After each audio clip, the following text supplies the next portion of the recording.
उपराज्यपाल मनोज सिन्हा ने उन जवानों से पूछा कि जोश कैसा है।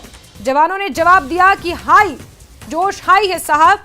और इन परिस्थितियों में भी जिस तरह से जवान डटकर हमारी सीमाओं की रक्षा कर रहे हैं, हमारी और आपकी हिफाजत कर रहे हैं, ऐसे में इन जवानों का जोश हाई है।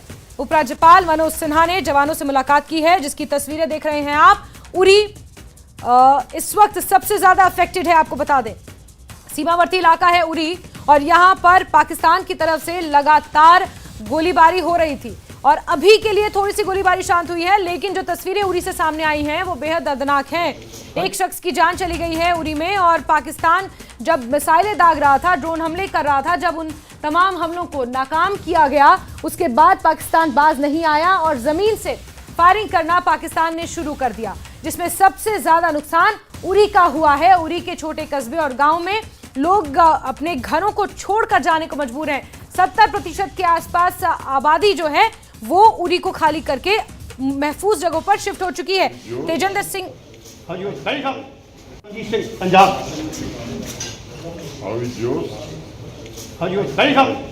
बिल्कुल। तो मनोज सिन्हा को आपने सुना, यहाँ पर उन्होंने पूछा हाउस द जोश, तो जवान कह रहे हैं कि हाय सर। और हमारे सीनियर एडिटर तेजेंद्र सिंह सोढ़ी जी हमारे साथ जुड़ चुके हैं। तेजेंद्र जी, मैं आपसे भी कहूंगी क्योंकि लगातार ग्राउंड पर आप भी डटे हुए हैं, हाउस द जोश सर? जैस्मिन, जोश हैज ऑलवेज बीन हाई, और ये चीज जो है आज लेफ्टिनेंट गवर्नर मनोज सिन्हा जो हमारे जवानों के बीच में जाके उन जवानों से जो पाकिस्तान से अभी लोहा ले रहे हैं, पाकिस्तान को नाकों चने चुभा रहे हैं, ना तो सिर्फ उनका मनोबल बढ़ाया, उनके साथ उनसे उनके जोश के बारे में पूछा कि हाउ इज दी जोश, और सारे जवानों ने ये कहा कि जोश इज हाई सर। तो ये बिल्कुल साफ दर्शाता है कि भारतीय सेना का मोराल जो है वो ऑल टाइम हाई है। पाकिस्तान की तरफ से जिस तरह का युद्ध विराम का उल्लंघन हो रहा है, उन्हें नाकू चने चबाने के लिए भारत के जांबाज सिपाही जो हैं वो लाइन ऑफ कंट्रोल पे पूरी तरह से मुस्तैद हैं। आज सुबह से ही जम्मू कश्मीर के जो उप राज्यपाल है मनोज सिन्हा, वो उड़ी के दौरे पे थे। पहले वो जाके लोगों से मिले कई ऐसे इलाकों में जहां पर पाकिस्तान की गोलाबारी से लोगों को नुकसान हुआ है।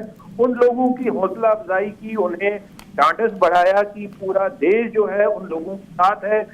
मौका वारदात पे ही उन्होंने जो एडमिनिस्ट्रेशन है उन्हें निर्देश दिए कि इस तरह के स्टेप्स लिए जाएं कि लोगों को मुश्किलात ना हो। अगर कोई इवेंचुअलिटी होती है तो लोगों को, जो कॉमन सिविलियन है वहां पर, उन्हें वहां से इवैक्यूएट किया जाए, उन्हें बचाया जाए, बंकर्स जो टेम्परेरी बनाए जाए ताकि लोगों का नुकसान ना हो। उसके बाद लेफ्टिनेंट गवर्नर मनोज सिन्हा सेना के जवानों के साथ गए, उनसे इंटरेक्ट किया। कुछ जो वहां पर जो प्रेजेंट सिनेरियो है आर्मी ऑफिसर से, उसके बारे में उन्होंने डिटेल ली कि किस तरह से पाकिस्तान को करारा जवाब दिया जाता है। देखिए, ये अभी बहुत महत्वपूर्ण है कि जो जम्मू कश्मीर का जो हाईएस्ट ऑफिस है वो हमारे जवानों के साथ खड़ा होकर उनके साथ, उनके कंधे से कंधा मिला के उनसे उनका हालचाल पूछ रहा है, और उन्हें ये मैसेज दे रहा है देशवासियों की तरफ से कि पूरे देश की 140 अरब आबादी जो है वो हमारी सेना के पीछे खड़ी है। पूरे देश ने ऑपरेशन सिंदूर को वेलकम किया है, और जिस तरह से पाकिस्तान के हमलों को नाकामयाब किया है हमारी भारतीय सेना ने, उसकी हौसला अफजाई की है पूरे देश ने। और वही मैसेज आज जो लेफ्टिनेंट गवर्नर मनोज सिन्हा है, उन्होंने सेना में जाके हमारे जवानों का हौसला बढ़ाते हुए उन्हें वो मैसेज बिल्कुल। और तेजेंद्र सर, उरी क्योंकि सबसे ज्यादा जो नुकसान हुआ है, पुंछ के बाद उरी में ही सबसे ज्यादा नुकसान देखा गया, और जिस तरह से उरी का एक छोटा कस्बा, छोटा गांव, जहां पर हिंदू समुदाय के लोगों को सबसे ज्यादा निशाना बनाया गया, उसके बावजूद भी हमारी सेना यहां पर किस कदर डटी हुई है।